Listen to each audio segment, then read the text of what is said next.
When you're driving the sled, the most important thing to do is to hold on to the handlebars at all times. Just don't let go and you'll be all right. I love that ride. Well, you have to leave that in there too. Yeah. But if you hold on tight, then the dogs aren't going to leave you behind for the most part. I do have to keep saying that. I can't not say that. But we're going to be riding along, and your feet will stand on the grippy section here. It's just old recycled bike tires, but that's where you're going to have the most traction. Holding on tight, and then right in the center is where your brake is. So we use the brake for a few different things.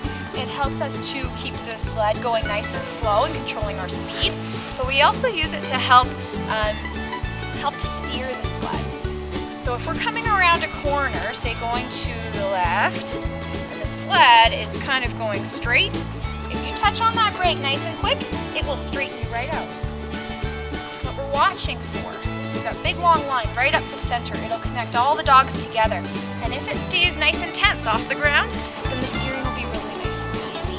When we start to lose the tension in that line, dogs can get tangled, but mostly that's an indication that the sled is moving faster than them. Oh, yeah, okay. So if you slow it down just a little, just enough that you can hear that brake grinding into the snow a little bit, then that line will tense right back up and you'll be a whole lot better.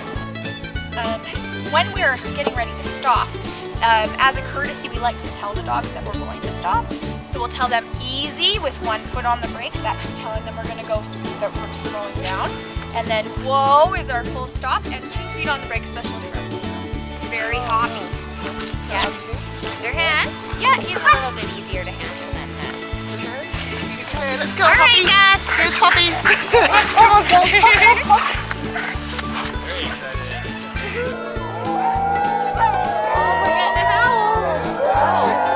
They tend to give us a howl when some teams have been chosen. I like to think that it's sort of like a solidarity. We'll watch the court while you guys go for the round.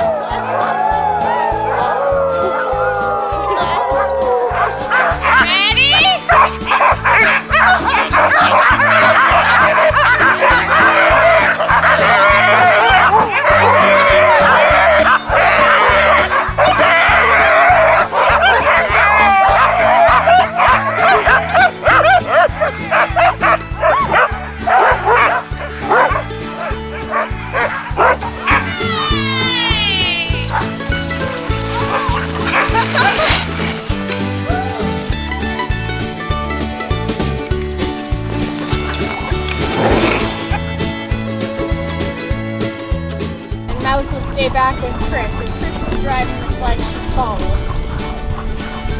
She's the shadow.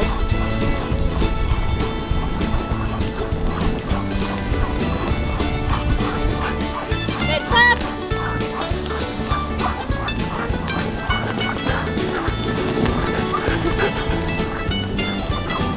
She's allowed to come with us because she doesn't bother just the dogs and the sleds sliding through the snow.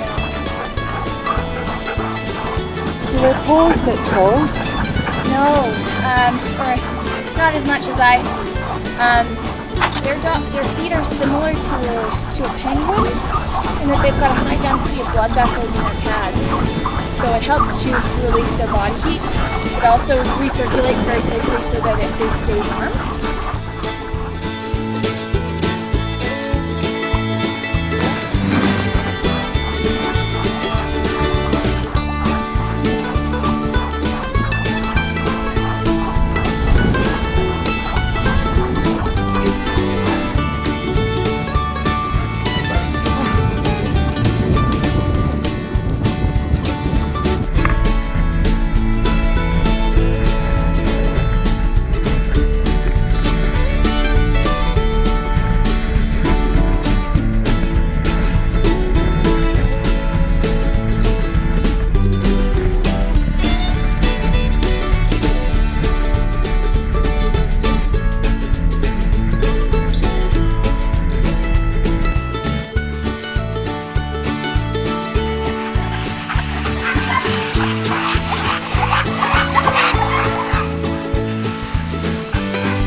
would they be tired?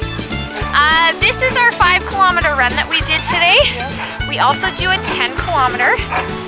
And then when we go for fun, we go about 20 miles. Yeah. So So this they is can nice. run- This is a nice little warm up for them. Okay. It's adequate for their exercise for their day, but they could easily do it twice.